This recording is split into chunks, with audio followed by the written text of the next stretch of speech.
Welcome to the final module in the Safety Committee series entitled Safety Committee Success Stories. We are really excited about this segment because we got to hear from you firsthand and learn some of the secrets of what it really takes to have a successful safety committee, as well as the impact safety committees can have on an organization. In this segment, we asked you to submit videos or allow me to interview you, answering the question, what does it take to have a successful safety committee? We received some great entries and are proud to feature 8 separate segments, including Medford Fire Department, Martin Felsinger from Columbia Forest Products, Pam R. from SAIF Corporation, Jackson County Roads and Parks, Greg Conway from Rogue Community College, Romero Leon, Safety Consultant at Vigilant, Tim Hart, Vice President at Duro-Last Roofing, and the City of Central Point Safety Committee. Thank you all for your contributions. Take a look at these great entries and feel free to use some of these ideas to improve your safety team.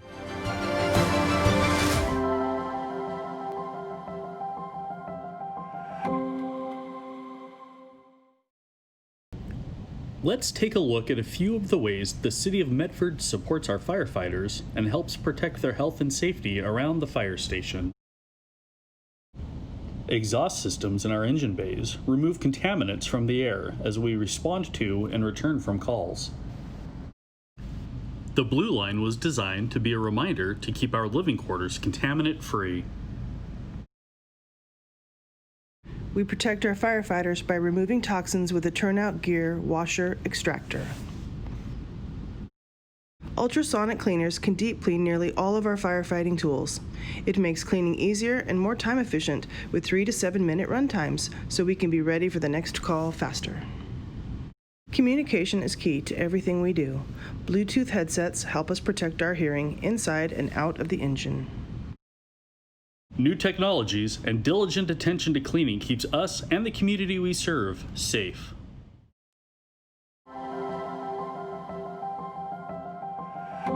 I think where we do really well is, one, we have and probably everybody will say this, you have a management team that backs you 100%.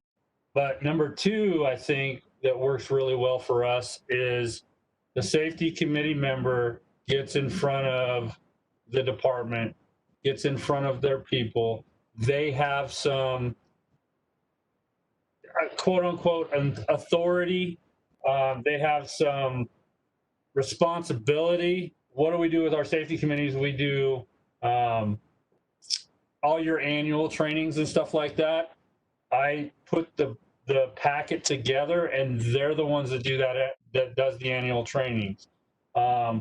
When we talk about inspections or anything like that, they're the ones that do all that stuff. And when a team lead has to talk about a safety tailgate thing in the morning, they assist with those types of things. So I think it gives them a sense of ownership, which is huge, I believe. And at the same time, they know I'm going to ask questions about it later on. They're not going to, it's not one of those things, hey, I've told you to do this and I never check up on you again. I want to know that the safety committee, they did what we ask of them, and then they go forward and they complete all those projects. Now, on the flip side, why does anybody do safety stuff? I mean, at the end of the day, we're asking them to do extra work for the same amount of money. So I try to, as much as I can, reward them for that. I teach OSHA 10s and OSHA 30s, and when I have them go through those, they went through the OSHA 10s, and when I teach those, if they've made it to the end and they put in the time for it, I get them a backpack, or I take them to the Southern Oregon Conference, or if we ever get to have conferences again, I don't know how that's going to work out, but those types of things. If you take a safety committee member and you say, hey, you've done a really good job this year, I'm really proud of what you've done, let's go to Medford and go to Ashland and go to the conference, the Southern Oregon Conference, and the company's going to pay for your hotel. The company's going to pay for you, and I'm going to take you out to dinner a couple times. That's huge for those people. So I think if anything, that's where we've succeeded. We've just completed 100 days without an OSHA incident, which is huge for us. That's the longest we've went since I've been in my position, which has been about 4 years. So we're making strides, and I think we're getting better. And that's another thing with the safety committee. You can't be, okay, it worked yesterday, it's going to work today. That's not necessarily the case. So we're constantly trying to come up with things and do different things to make things better, and that's a huge part of it as well. We meet once a month, unless there's something going on where we need to get, let's say we had an OSHA related incident or something like that. We really need to come together as a team. We might come together again outside of that once a month. Excuse me. We have our departments, I guess you would say, drying, green end, all the departments that make up our plywood mill. And we have one person, by and large, we have one person per shift per department. They come together, we do our meeting. We'll talk about any OSHAs, any incidents that we've had. We'll talk. If we're not doing a quarterly inspection, we'll do some sort of annual training for everybody on the floor. And those safety committee members go through that. I do the annual training with them. They'll take the PowerPoint or whatever we want to do, and we'll take it out onto the floor, and they do it with their teams, their departments, and that's the way I work it. So when we meet, on those inspection days, we use iAuditor on the iPads. I give them all their iPads. They go out and they do their inspections. And that month, we won't do an annual training with the groups. Any other month we will. So we hit 8 annual trainings with the safety committees every year. That's great. That's good stuff. Well, super. Well, I really appreciate your time. So thank you for agreeing to take some time and talk about safety committees. Happy to. I hear you have a story about a safety committee many years ago that inspired you around safety. When I first started at a road department, I was invited to be a part of the safety committee. I only needed to attend the first meeting. I wasn't actually able to join at that point, but I wanted to learn a little bit more about what was happening with the safety committee. And at that time, it was a joint meeting with ODOT. So there were a lot of people involved in that meeting. But I was so impressed with all of the discussion that went around the room. People really took it seriously and cared about making things safer and making recommendations and finding some solutions. And it was it was nice to see the dynamic. It kind of made me want to attend the next meeting as well and find ways to contribute if I could. So it was the start of my safety career. I hadn't really had a lot of safety experience at that point. So sitting in on that safety committee meeting kind of was my my opportunity to see how the sausage gets made, I guess, a little bit. But it was fun and it was eye-opening. That's great. And how important do you think safety committees are for getting employees involved and really making a difference in safety? I've often thought about how a safety committee can be dysfunctional or it can be functional. And the functional ones make a difference. They make a big difference. And everyone knows who is on the safety committee. They know what's happening at the safety committee level. They're aware of the recommendations that come out of the safety committee, and management takes those recommendations seriously. And when a committee is functioning like that really well, where they're following an efficient process and they're getting the recommendations out there and they're speaking about solutions, things do change, and then the whole workplace sees that things are changing for the better, and they get excited about it. So it takes some time, but a safety committee can get everybody on board with safety. It doesn't have to be this silo that just follows an OSHA rule and we have to do this. It can be a force of change, good change for safety and health within a workplace. That's super. Anything else you want to share about the value of safety committees? I think that, you know, it's not true in every state that a safety committee is required for all employers, or at least for some employers. And the decision that Oregon OSHA made to require it with most employers was a great decision. And it may feel to some employers like this is just this task that they have to get done. But when people start getting involved in the safety and health of themselves and the people around them, it's so positive. And I think that that's a lot of the reason that we see some claims decreasing over time, is that people started being involved and taking it seriously. So I support it 100%. I found that when I was a consultant, the work that I did with safety committees was the most fun, and it could be also the most satisfying when you saw that people went, oh, we know how to do this well, we can do this. And every month it got better and better and better. That was really exciting to see. Well, that's it, Pam. Thanks so much for your time. This will make a great addition to our video, and it's a lot of fun. So glad to have you on it.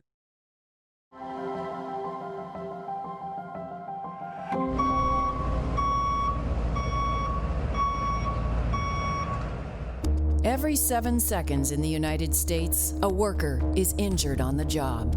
These numbers are staggering, and the worst part is that each one is preventable. To have your organization thrive, a commitment to safety is necessary, and keeping your workforce safe and healthy should be your highest priority. And one of the keys is having a great safety committee. But how do you create a strong safety committee? Jackson County's roads and parks departments have a history of managers that have made worker safety their top priority, resulting in an active and involved safety committee recognized in Southern Oregon for their efforts. Although there are many areas that can contribute to a successful safety committee, Jackson County Roads and Parks Director John Vile feels a big part of their success is having management or executive support. I'm trying to show employees that it's important to me. And my experience is when someone knows it's important to their boss at any level, they want to follow suit. So I do several things. One is I ask all my managers that in every single meeting they have to bring up a safety topic. I ask managers to be engaged, that they're in the middle of safety issues, that they're asking hard questions, that they're stopping work, that they're making sure stuff's done ahead of time. In all performance evaluations, I have safety as a topic, and I have regular discussions on the day-to-day work about what are you doing to make the workplace safer. I think our safety committee is successful for several reasons. One, we have good staff. We have safety techs, we have a safety manager that this is a passion of theirs and they want safety to work. I care a lot about people, I care a lot about my job, and I want to make sure that everybody gets to go home and have, you know, the fantastic life that working affords them. I think one of the things that really works for the Jackson County Roads and Parks Safety Committee is that the regular employees don't feel fear bringing things up at that committee meeting. There are directors there, there's department managers, there's frontline managers, but there's also truck drivers, laborers, regular employees, and nobody feels muzzled at these meetings. And it's icy, and it's dark, and it's cold, and they're by themselves. That one still makes me nervous. I got an easy fix for that one. If we welded some steel tabs on the top of those grates that stick out about yay far, you can grab that with the tip of the loader bucket, kind of lift it in the air and drop it, and it'll break that stuff loose and let it fall down. And you will never have to climb up there. That allows things to come up that you may not hear as a director, or that a regular truck driver may not understand from a different perspective at Fleet. The openness and the lack of fear, I think, it helps tremendously in making our safety committee as effective as it is.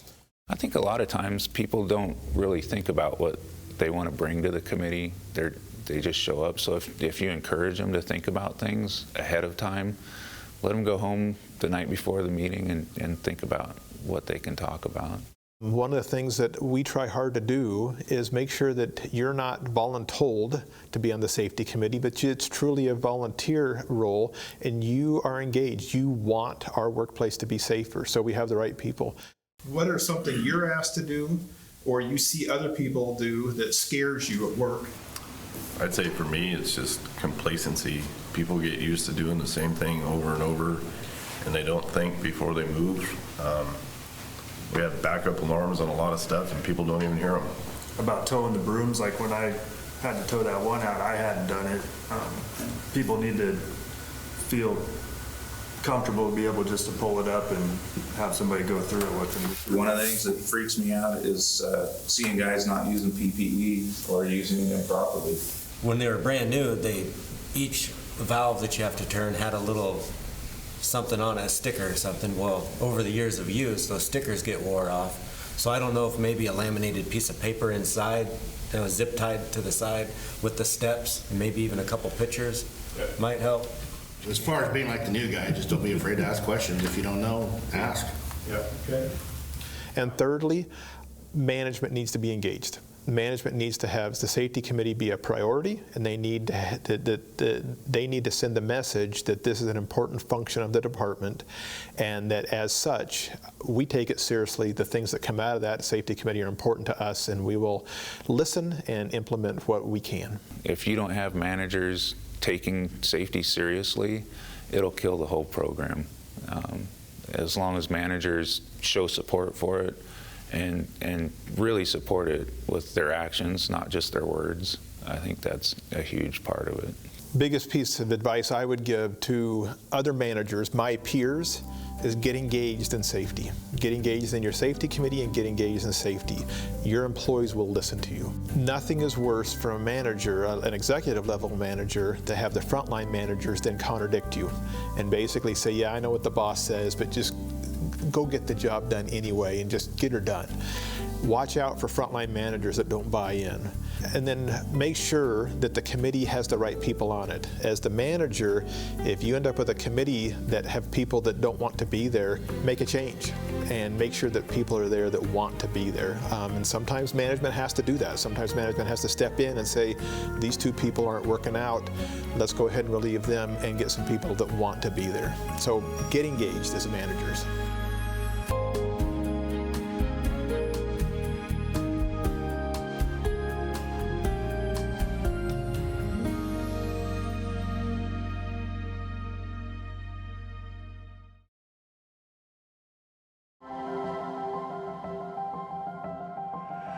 Well, I am pleased to have Greg Conway, the Safety Committee Chairperson for Rowe Community College for 17 years.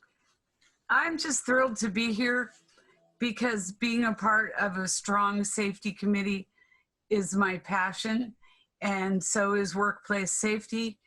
And I have recently been retired from my job, and retiring from my committee was extremely difficult, but made much easier by holding our very first elections, and our whole committee elected new officers to take my place, and they are great. So I'm very happy to have been able to replace myself. That's super. So, and that's a sign of a great leader, by the way, replacing yourself. You know, you're more interested in carrying on the legacy that you've worked so hard to build, and you've done that well. So I know, Gray, that you have a deep, unrelenting passion for safety. Do you want to talk a little bit about that and how that helped you have a great safety committee? Yes, having a deep passion for workplace safety developed slowly, and I would say it was triggered by attending an OSHA workshop in person about safety committees and how they function. But the most impressive workshop to me was learning about the 25 most common violations of OSHA safety standards. And I think those two things lit my fire. And then what kept my fire going was Redwood Safety Association, attending monthly meetings, presentations, getting to know other people in various industries and in professional safety industries like SAIF and OSHA. That's great. And how do you think your passion for safety that's grown over the years has helped your committee be stronger, more effective? It's provided the committee with a thread of consistency and reliability. Even when membership was very low and not very involved, I was very consistent and had monthly meetings at the same time, same day, every month, kept accurate electronic records and distributed minutes and never gave up. That's what my passion gave me the energy to keep doing. And I think that is fundamental to a safety committee. Well, I agree, and you've sure done that well. You've kept it very consistent, and that helps. I think that's a very important element in a strong safety committee. Next question. I've noticed that just kind of watching you over the years, you treat everybody with respect and dignity and as a valuable part of your committee. What else can you say about that? How has that helped your committee be so effective? It helps committee members to feel valued and like they're spending their time in a very important committee, and that the work we do and the meetings we have are not a waste of their time. Well said, and it definitely has not been a waste for sure. I notice you make safety fun. You want to talk about different ways you've made safety fun? Well, when we were fortunate enough to gain our fantastic risk management coordinator, Wendy Jones, she started suggesting that we show little videos at the very beginning of each meeting, safety videos, some humorous, some serious, usually a mix, one serious and one humorous. And it's a great attention getter, it's a great icebreaker, and it's a way of providing continual education. We have quarterly pizza parties, and that is our main recruitment tactic. Everyone looks forward to the pizza parties. Sometimes we send out a little flyer in advance, a save the date. We say, come, check us out, see what it's all about. Don't feel pressured to join, but we have sign-up sheets and we follow up in emails and phone conversations with people that just sign the attendance sheet. That's great. How have you promoted good safety education? I know you've been a supporter of, you already mentioned the Redwood Safety. You've also been a supporter and an attender of the Southern Oregon Conference. Would you like to talk about good safety education for your folks? I think the Southern Oregon Occupational Safety and Health Conference is one of the premier events of each year. The workshops that are offered are geared toward everyone's level of knowledge, their areas of interest. There are special workshops for people in HR, and there are special workshops for people in safety committees. And I have attended the workshops primarily for safety committees, and there are a few that I do over and over again because of the fabulous presenter. I can't say enough, I'm always promoting the conference. That's great. Is there anything else you'd like to share in closing here? Well, I made a nice little list. What do you think it takes to have a successful safety committee? I wrote down 4 words: passion, persistence, patience, and dependability. We covered passion and persistence is never giving up. Patience, I've had to have a tremendous amount of patience with members of the committee and members of the college community. People are very resistant to being told that something that they're doing, as a matter of fact, is dangerous. So it takes a lot of patience and turning situations around and figuring out how to approach people diplomatically to earn their buy-in and their understanding. So, and the dependability, we covered about having regular monthly meetings on the same day at the same time. I would also like to add that our committee is an unusual committee. We are an award-winning safety committee. In 2018, we were awarded the Frank Burtek Award of Safety Committee Recognition.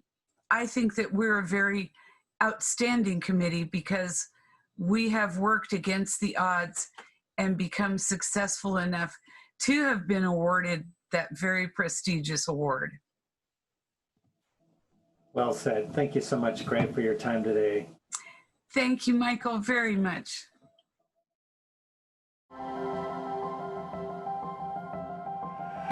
So thank you for joining us today, Romero. Thank you for having me. Appreciate it. So we're going to talk about safety committees. Can you tell us what you think it takes to have a successful safety committee? You know, for me, just by my past experience of being involved as a site safety manager or being an operations manager or now as a safety consultant for Vigilant, one of the key things is you got to have influential leaders. And by that, I mean, not somebody that has a manager or supervisor title by their name. Those guys already, just by having the title, are propelled to a higher standard and people look at them in a different light. But what I'm talking about is those influential leaders that speak up without the title and are supportive of the safety message. That's the biggest thing I can say we could take out of this one right here that helps having a successful safety program is influential safety leaders.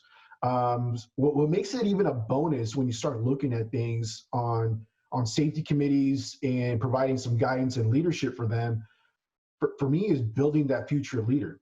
So when I look at a safety committee, I'm looking at it more of a university, right? You know, kind of playing on words here with what we've got going on in front of us, but it's no joke. The way some companies look at safety committees is, if you want to be a future leader in our company, they want you to be involved in the safety committee some way, somehow. Because that way you already have that safety branch in your, or that safety tool in your toolbox to help you be successful as a future manager or supervisor, right?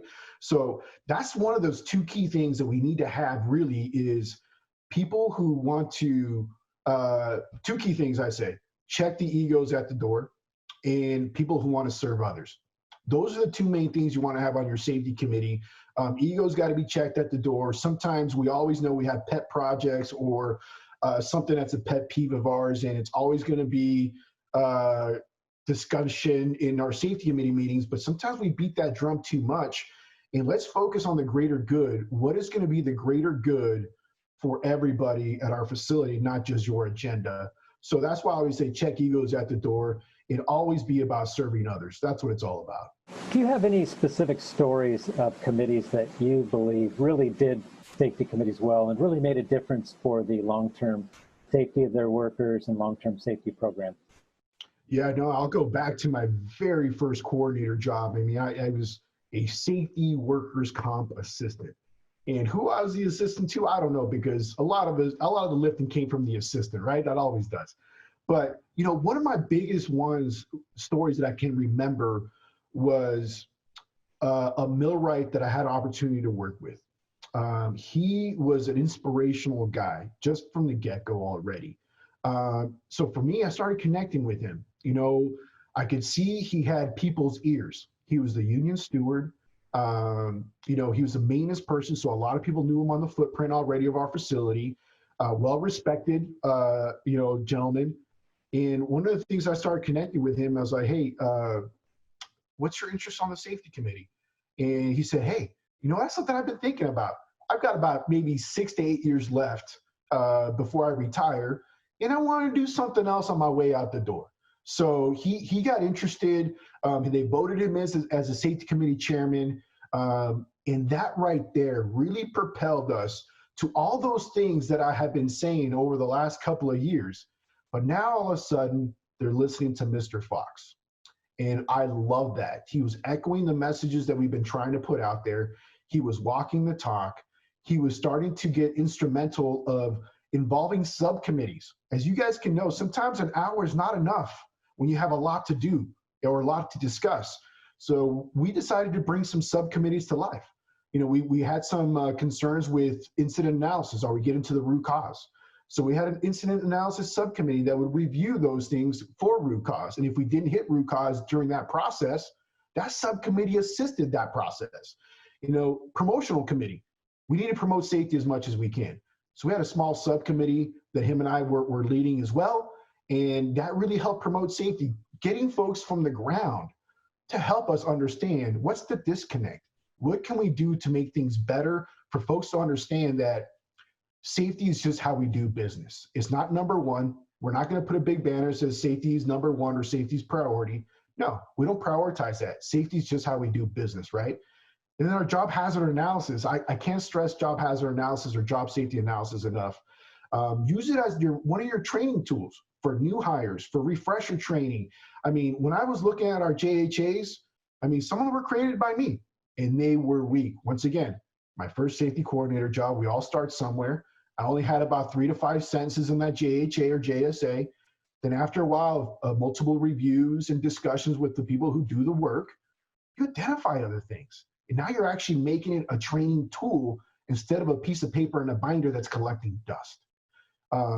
And that right there was one of my biggest success stories that really propelled me. And honestly, as well, Mr. Fox was the one who nominated me for Safety Professional of the Year in 2012. So, you know, I've got a lot of respect for that man. He helped me with the message. So that's what I always tell the safety professionals out there who are out there doing, being those boots on the ground is find your tribe. You know, get out there and connect with people and figure out what they're passionate about. John Fox was passionate about keeping people safe. Then eventually we started identifying people who were passionate about lockout, tagout, confined space, fall protection. They're like, I don't like to wear this stuff, Romero. What can I do? Well, let's try to figure out how can we engineer it out. Let's work together on that. And I will help you with that. You identify those areas. Let's start prioritizing that. And then as soon as we get some capital dollars available, we fix those issues. Get you out of that fall protection, right? Because PPE is our last resort. We want to engineer things out. So once you start finding the people that are passionate about certain subjects when it comes to safety, don't put all that on your shoulders. Find subject matter experts that you want to create, champions. Go out there and champion, be that champion to champion people. That's excellent. Very well said, Romero. Thank you so much for your time today and all you've done for the safety of Oregonians. So thanks so much. Appreciate you guys. Thank you.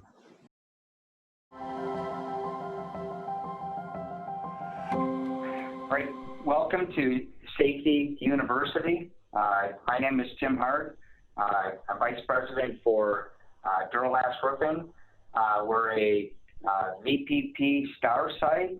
This is our 4th year as a VPP Star, and we're also a Sharps graduate.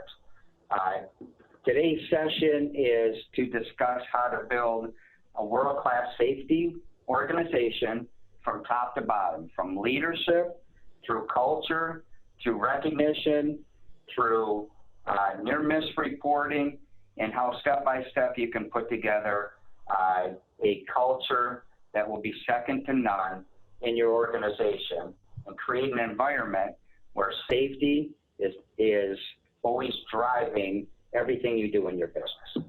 Starting off with leadership. The best way to develop a high-powered safety committee is it has to start with leadership. right from the top. Leadership and owners have to completely buy in to all safety programs, recommendations, ideas, and so forth. They've got to walk the walk and talk the talk. It's not something that can just be delegated to a committee chairperson or the safety committee itself. It really has to be demonstrated by the owners and by the leaders. When you have leadership buy-in, management buy-in, and ownership buy-in, you've got the beginning foundations to change the culture and the direction of your safety program. We like to call it a 100% say-do ratio. So what that means is whatever you say you're going to do, then you have to do it. And when you do that, that's a 100% say-do ratio. So to create a workforce safety culture, again, you've got that ownership buy-in, the management buy-in. You know what, the two most important things in to run a good safety committee, and then again backed by management and ownership, are really two things. And these were presented by a new employee when I asked the question, what do you feel as though the most successful parts of our safety program is? And that employee said this, it's two things. One, there's no retribution for anything. So if somebody brings something up, they don't get in trouble for it. And the second thing is that you fix things. So let me really point to those two things. If someone brings up something and says there's an unsafe situation or an unsafe, say, piece of equipment, if they get in trouble for it, they're never going to come back and tell you again what needs to be fixed because there was retribution. So that's the quickest way to, really, create a negative culture is to have there be retribution for anything. So no retribution. Let people bring things to you. Let them tell you what needs to be fixed. And then the other most important thing is then fix them. An example is, if the seat needs to be fixed on a forklift and somebody's been saying it for a month and then no one does anything, you've again sort of gutted your safety committee by no action. So the best thing that you can do is fix it immediately. If you fix it immediately, it shows everybody that you cared. If you don't, it sends the opposite message. It says that, safety really isn't all that important because no one cares enough to fix those items. So those are really leadership and things that will help to change culture. Don't let competing priorities overshadow or impact your safety initiatives. What I mean by that is if you set your safety committee meeting, and your safety committee meeting is every Thursday at 1 o'clock, and you tell the committee we're too busy to have our committee meeting today, then you've just sent the message that, safety is second and something else is first.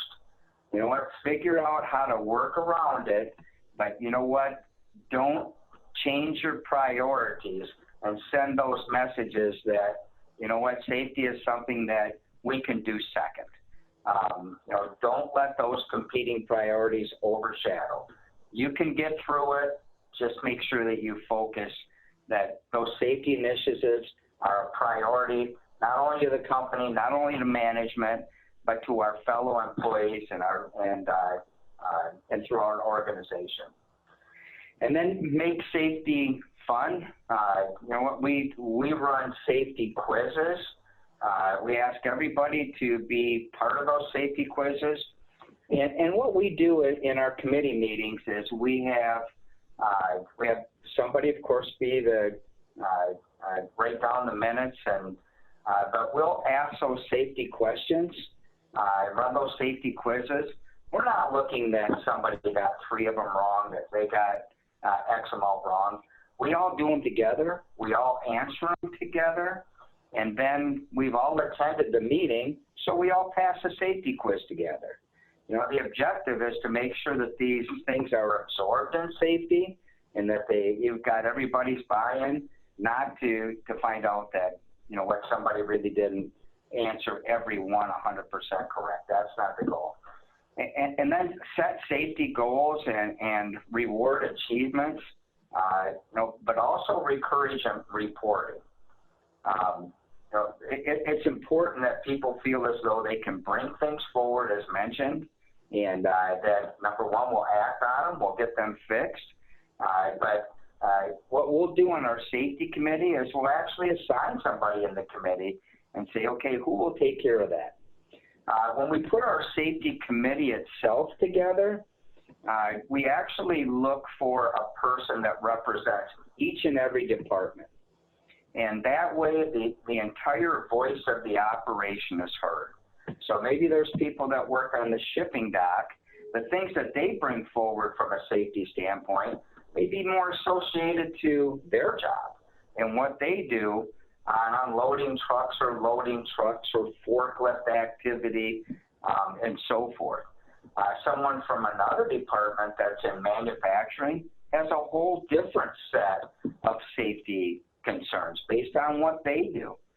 And so if you've got a representative that's on the safety committee that represents each department, then you get the voice.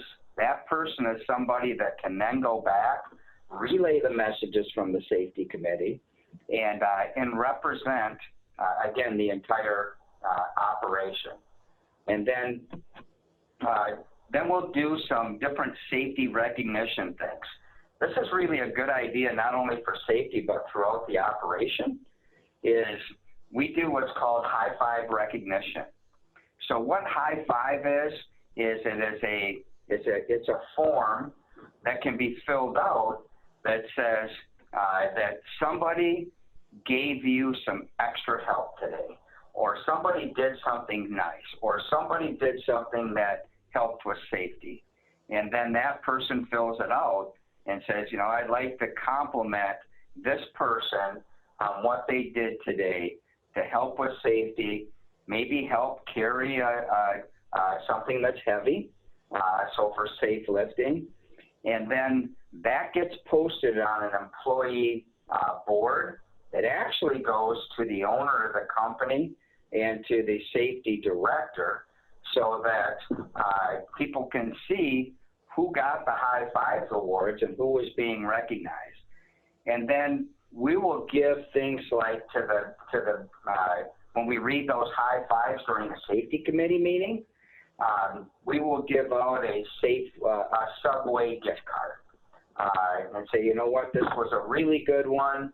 You know, congratulations on that high five. We'll do employee luncheons for milestones or for objectives. So in today's world, of course, with COVID, what we are doing is we're bringing in like sandwiches from Subway that are individually packaged, or Jersey Mike's or something like that, so that again, we're looking out for everybody's health and well-being, but we're still honoring different points of recognition, or different milestones. We'll also look at jackets, vest, flashlights, things like that where the entire group can be recognized. We did emergency road kits at one point in time. We'll do personal recognitions from the top level of the company. So when the company hits sharps or VPP, or you know, there's a very good idea that is spread amongst the entire organization, maybe to even other operations, you know, the owner will, or CEO or manager will make personal recognition that, you know what, this is something that improved the entire operation. We have a safety champion of the month. So we have what's called near miss reporting. That is, to me, the next level of a safety program and culture. It's about not the injuries that happened or the incidents that happened, but the observations of what could have happened and how we could correct it. And so we call that our near-miss program. So what our near-miss program consists of is we have computers throughout the operation. One is in the break room, and an employee can go in either anonymously or they can put their name, and very simple form to fill out. So it's going to say the location and then their name and what that near miss or incident was. So they can come in and say, you know what, somebody walked in through a open garage door. And then what was the corrective action? What did you do? And so it can say, you know what, I talked to that person about going through that garage door. And then how was it corrected? And then basically they just hit send. That near miss gets reported or printed out, and it goes to the safety committee meeting. So when we start our safety committee meetings, we will go through those near misses. Some of them we consider to be significant near misses.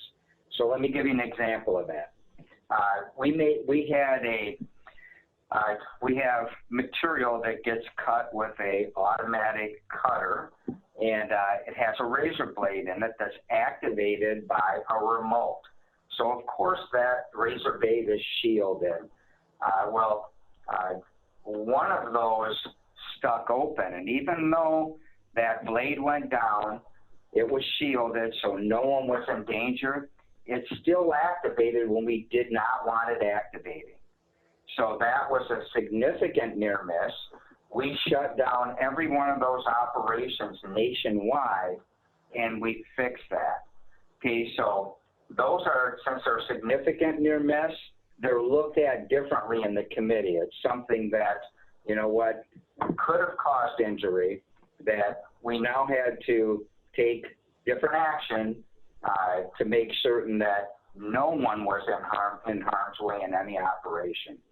So then the safety committee looks at and votes on, you know, what did we feel was the best one that was turned into a month. And then that person is considered to be the safety champion for the month. And so they may be also given maybe movie tickets, maybe the Subway gift card, maybe $20 to a grocery store or something like that, something to recognize the safety champion of the month. They can be given a parking spot. They can be put, their name can be put on a safety recognition board. So there's a few different things that can be done to recognize the safety champion of the month. It also encourages people to continue to turn these in. You know what, that was a good one. Let's look for other things. Our safety committee will also do monthly plant walkthroughs. So we'll go through and we're actually looking, is there anything that we need to address from a safety standpoint? And then we'll have people on the committee that will alternate and go to different departments. So I already mentioned that our safety committee is represented by someone from every department. Well, we will have those people go to someone else's department and shadow them and look at what they're doing, and are there any unsafe acts, anything that we can do to improve SOPs for that particular department. We also do what's called a Kaizen and a Kanban event. So we go through each department, and each department reports out not only on safety, but they report out on manufacturing and where we're at for the day and so forth. So those are some of the other things that we do to get other people involved that aren't on the committee, to have them fully engaged in safety. And we'll rotate the person that speaks to us when we go to that department. So it might not be a manager. It might be somebody that works in the department that we're saying, hey, we need you to lead the Kaizen event today, or the Kanban event today, and report out for your department. And so they'll start with the safety cross and tell us, where they're at from a safety standpoint, and anything that may be going on with safety. The other very important thing to always lead everything with in your company, lead with safety. So our CEO starts every single meeting with safety, every time. And that really represents to everybody that this is important to us. And it doesn't take long to start every meeting with safety.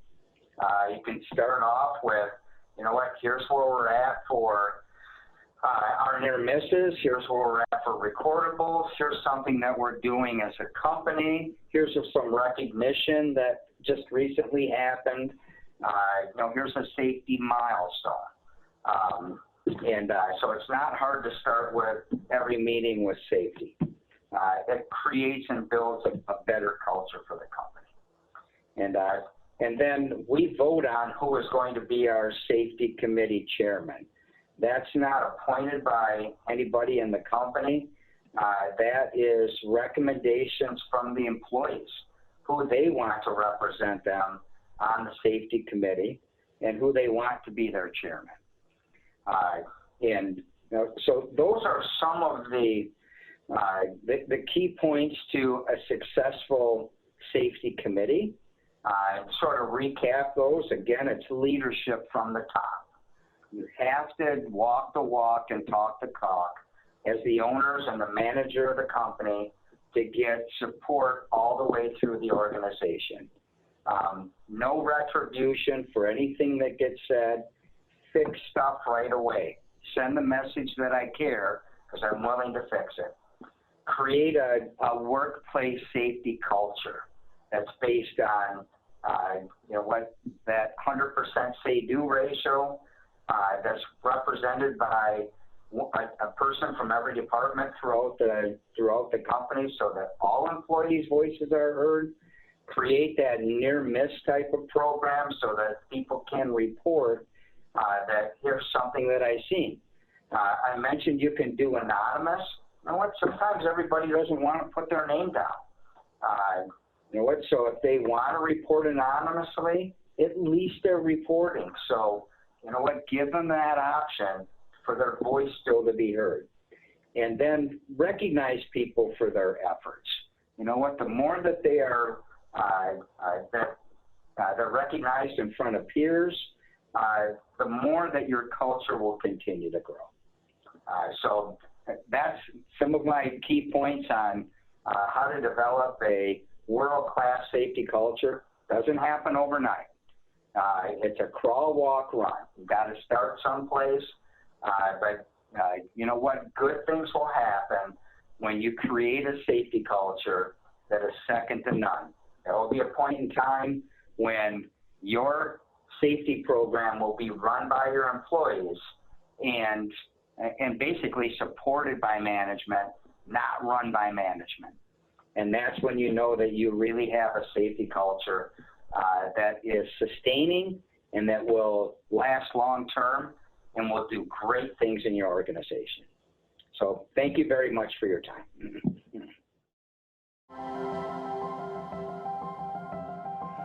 The City of Central Point prides itself in having an award-winning safety committee. Our team is made up of representatives from each department in the city to help us view concerns from different perspectives. Whether there are equipment issues, PPE needs, officer safety concerns, ergonomic problems, outdated safety processes, or a requirement for new health and safety training, our safety committee members work together to address all concerns with management. We believe our safety committee is successful because we actively look for ways to engage our employees. The committee does this by soliciting the input of all committee members and employees when we are developing solutions, and we take action promptly so they can see the results firsthand. We also make safety fun by acknowledging our successes. Our safety culture at the City of Central Point is that safety isn't just part of the job, it is the job. perfect ending to a great day of training. Thank you for being a part of it. It's been my pleasure to be with you today. And on behalf of the American Society of Safety Professionals Southern Oregon chapter, we are excited about continuing to develop the Safety Committee University. And it takes a community of safety advocates to make that happen. We also want you to know that we are here to support your efforts of building dynamic safety teams. Please reach out to us by filling out the Contact Us form at safetycommitteeuniversity.com or by attending one of our monthly safety trainings. You can learn more about them on our chapter website at soassp.org. Thank you.